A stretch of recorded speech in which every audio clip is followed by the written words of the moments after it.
राजा महेंद्र सिंह की पत्नी का स्वर्गवास हो चुका था। उनकी एक बेटी थी जिसे राजा अपनी जान से ज़्यादा चाहते थे। जब राजकुमारी 10 वर्ष की हुई तो राजा महेंद्र सिंह ने उसकी शिक्षा के लिए राजमहल के पास ही एक गुरुकुल बनवा दिया, जिससे राजकुमारी को कहीं बाहर न जाना पड़े। राजकुमारी प्रिया बहुत लाड़ प्यार से पली थी। उसे बाहर की दुनिया की कोई खबर नहीं थी। वह पहले दिन गुरुकुल में पढ़ने गई। राजा महेंद्र सिंह उसे खुद गुरुजी के पास लेकर गए। उन्होंने गुरुजी से आशीर्वाद देने के लिए कहा, राजा बेटी, ये हमारे कुलगुरु हैं, इन्हें प्रणाम करके आशीर्वाद लो। राजकुमारी, लेकिन पिताजी, आपने तो कहा था राजा किसी के आगे झुकते नहीं हैं, फिर मैं आपकी बेटी होकर कैसे झुक सकती हूँ। गुरुजी, राजन बेटी को विवश ना करें। जब इसके मन में ज्ञान का दीपक जलेगा तो यह स्वयं झुकना सीख जाएगी। राजा दुखी मन से वापस आ गए। आज अगर रानी जिंदा होती तो वे राजकुमारी को अच्छे संस्कार दे पाती। राजकुमारी ने अगले दिन से गुरुकुल जाना शुरू कर दिया। वह सुबह अपनी 2 सखियों के साथ गुरुकुल जाती थी। एक दिन गुरुजी ने राजकुमारी से कहा, राजकुमारी, तुम्हें आज से सभी शास्त्र पढ़ाए जाएंगे। जब गुरुजी उन्हें शास्त्र की शिक्षा दे रहे थे तो राजकुमारी को कुछ समझ नहीं आ रहा था। वह उठकर खड़ी हो गई। गुरुजी, मैं एक राजा की बेटी हूँ। मुझे शिक्षा की क्या आवश्यकता? जब भी ज़रूरत होगी कोई ना कोई मेरा काम कर देगा। इतनी कठिन शिक्षा मुझसे पूरी ना हो पाएगी, मुझे क्षमा करें। गुरुजी, बेटी, शिक्षा का बड़े या छोटे होने से कोई मतलब नहीं है। जब तक तुम स्वयं मुझे शिक्षा के लिए नहीं कहोगी, मैं तुम्हें ज्ञान नहीं दूंगा। राजकुमारी बहुत खुश हो गई। एक दिन गुरुजी अपने गुरुकुल के सभी शिष्यों को लेकर एक पहाड़ के पास गए।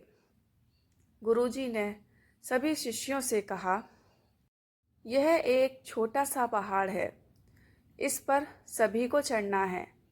जो सबसे पहले ऊपर पहुंच जाएगा उसे पुरस्कार मिलेगा। सभी उस पहाड़ पर चढ़ने की कोशिश करने लगे। राजकुमारी ने भी कोशिश की, लेकिन उसने जैसे ही पहाड़ पर चढ़ना शुरू किया वह चढ़ ही नहीं पाई और फिसलकर नीचे आ गई। फिर उसने अपनी दोनों दासियों के साथ चढ़ने की कोशिश की, लेकिन जब तीनों एक दूसरे का हाथ पकड़कर चढ़ रही थी तो राजकुमारी के कोमल हाथ से दासी का हाथ छूट जाता है और तीनों फिसलकर नीचे आ जाती हैं। तभी राजकुमारी देखती है कि गुरुकुल का सबसे छोटा बालक पहाड़ की चोटी तक पहुंच गया। कुछ देर बाद सभी नीचे आ गए। गुरुकुल आने के बाद गुरुजी ने उस छोटे से बालक को इनाम के तौर पर एक पुस्तक भेंट की, जिसे पाकर वह बहुत खुश हुआ और सब काम छोड़कर उसे पढ़ने के लिए बैठ गया। राजकुमारी और उसकी दोनों दासियां मिट्टी में लिपटी हुई खड़ी थीं। उन्हें देखकर गुरुजी ने पूछा, राजकुमारी, तुम चाहती तो यह प्रतियोगिता जीत सकती थी। तुम्हारा काम तो कोई भी कर सकता है, फिर तुम क्यों हार गई? यह सुनकर राजकुमारी रोने लगी। गुरुजी, तुम्हें चढ़ना नहीं आता था इसीलिए गिरी। दूसरी बात, तुमने कष्ट नहीं उठाए, इसीलिए तुम्हारे हाथ इतने कोमल हैं कि वे दासियों के हाथ से फिसल गए, इसलिए तुम गिर गई। आज अगर कोई दुश्मन हम पर हमला कर दे तो मेरे सभी शिष्य भागकर पहाड़ पर चढ़ जाएंगे और वहां से पत्थर मार मार कर उसे घायल कर देंगे, लेकिन तुम पकड़ी जाओगी क्योंकि तुमने तो चढ़ना सीखा ही नहीं। यह सुनकर राजकुमारी रोती हुई गुरुजी के चरणों में गिर गई। राजकुमारी, गुरुजी, क्या आप मुझे शिक्षा देंगे? मैं शिक्षा ग्रहण करना चाहती हूँ।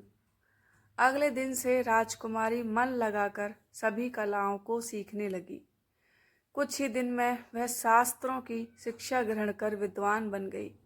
अस्त्र शस्त्र चलाना, घुड़सवारी करना, युद्ध कौशल, अच्छे संस्कार, मान सम्मान करना, यह सब सीख गई थी। जब उसकी शिक्षा पूर्ण हुई तो राजा महेंद्र सिंह बहुत खुश हुए।